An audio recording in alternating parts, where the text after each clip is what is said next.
BNP মহাসচিব মির্জা ফখরুল ইসলাম আলমগীর অভিযোগ করে বলেছেন, সরকারকে চাপে ফেলার জন্য ভারত সীমান্তে পুশিন শুরু করেছে।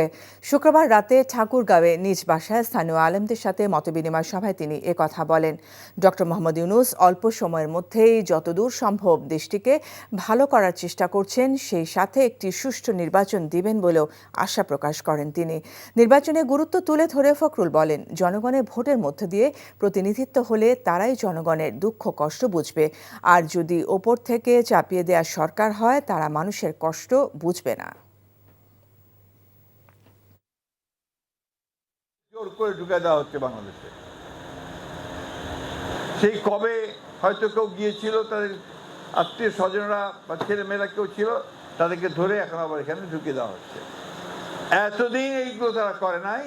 এখন যেহেতু আওয়ামী লীগ সরকারকে উৎখাত করা হয়েছে, যেহেতু হাসিনা ভারতে আশ্রয় নিয়েছে, সেহেতু এখন বাংলাদেশ সরকারকে একটু চাপে ফেলার জন্য তারা সমগ্র বাংলাদেশের বর্ডারে এই পুশিন শুরু করেছে। বান্ডেল থাকলে প্রতি সেনমানিতে টাকা বাঁচবে। বিকাশ সেনমানি বান্ডেল কিনে জিতুন প্রতি লেনদেনে।